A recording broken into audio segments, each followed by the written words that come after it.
This is a fantastic book, and this is my interpretation of some of the elements in this book that never get old. The first part of the golf swing.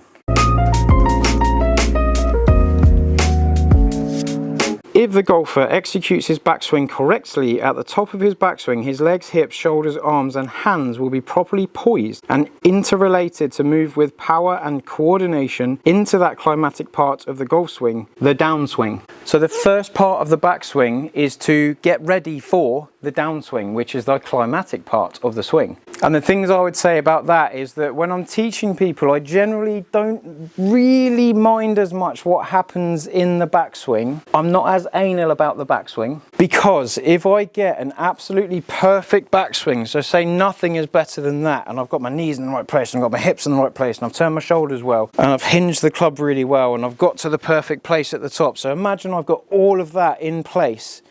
I've got all of that in place, and then if I do something weird, I'm not going to hit a good shot. And this is where I like the wording on here, because it's saying that it's giving you the most preparation for that climatic part of the swing, which is the through swing like this. I would much rather get that club head through that ball as an important area to focus on and encourage and do, because if I get my knees wrong and my feet wrong and my grip wrong, say, if I do all this completely wrong, but I get that club head through that ball, I can still hit good shots. Now, if we have good stance, if we have good setup in the feet, and we have good motions in here, and we get a really good backswing, we have much more chance of getting that element through the ball better and more consistently. But generally teaching, I will try and get that club head through that ball as my first encouraged motion for the shot. I really want to get that golf ball flying through there, and I want to get that golf ball going to a target.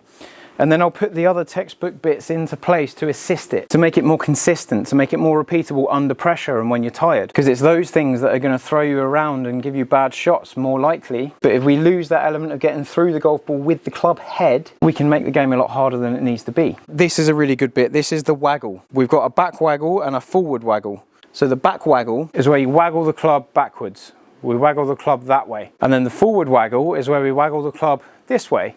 And like I was saying in the first video of this, by all means go and check it out, is that when we've got a good grip from the previous video, it's very easy, or it's much easier to lift the club upwards.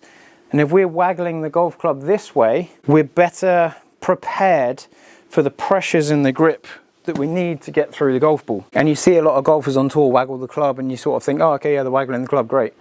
But it's helping them loosen their hands up, it's helping them relax their hands, it's helping them work in a certain way. There is some specific implications on the golf swing that the waggle in the pre-shot routine can have on your golf shots. During the waggle, the shoulders do not turn. On the actual swing, they do. The hands, arms and the shoulders start to move almost simultaneously on the backswing. And I want to bring this into something I don't do that often, but sometimes I get people to lift the club up and then make a backswing, and we get into a pretty good position most of the time. So if I go up there and back there, I'm not far off the beaten track.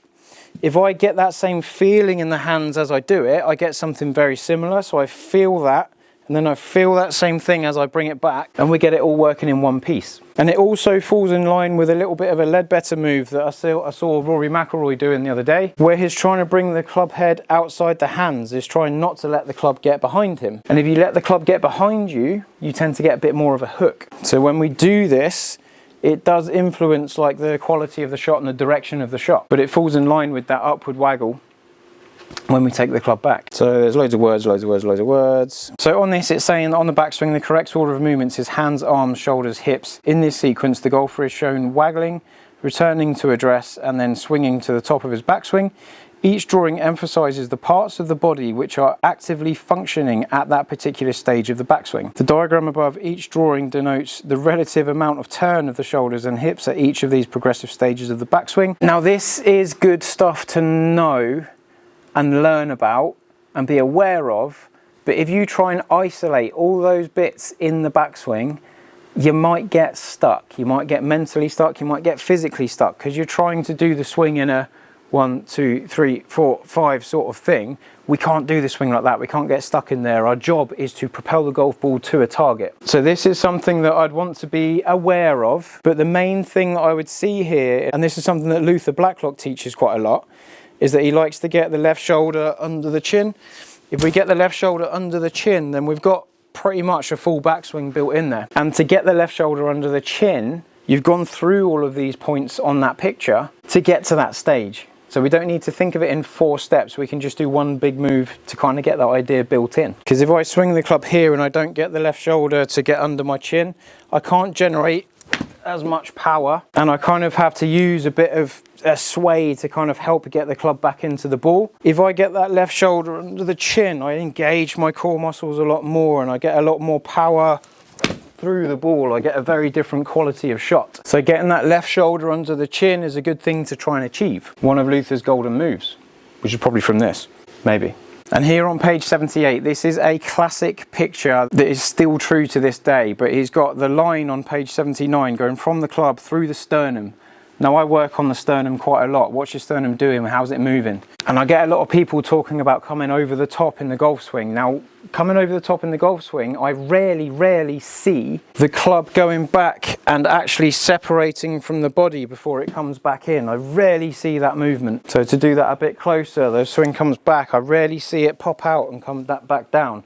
What I normally see is this sternum move over and then swing down. So actually relative to the body, that pane of glass is being moved around. Now if you keep this in place, if you keep your sternum at the golf ball and swing back and swing through, you're going to be doing something more like what he says in that book. Because if I put my sternum over here, that pane of glass is now on this angle and I am then swinging on that angle. I'm hitting down on the golf ball and I'm going there, I'm going to get low fades come in. Or I need to do something funky and excessive elsewhere to make up for it. If I get my sternum pointing over this way, I've now got that pane of glass going in this fashion, this way. I've then got the club working in to out. And then I catch the ground a little bit early and then I get a bit more of a draw. So that pane of glass, because of where the sternum is, was put in a different place. But generally we're going to be working up and down that pane of glass. We just want to kind of like be aware that if we move our upper body around, we're going to move that pane of glass with us, which is potentially not ideal. Or you could use it to good effect. Now this picture here on page 82 and 83, a lot of people put loads of emphasis on the first pictures in this thing. Now what I want to put emphasis on is the last 2. That club is working past your nose. That club is going past your face. But it's not going past your face this way. It's going past your face this way. Just as a general rule of thumb. And if you imagine or actually draw an arrow on your club face like this, I'm trying to get that arrow to point at the target. I don't want to get it not pointing at the target. Again, that's just the behavior that I like in the golf swing because it works. If you're pointing left of the target, you're going to miss to the left. If you're pointing right of the target, it's going to miss to the right. If you're pointing at the target, you're going to be pretty close.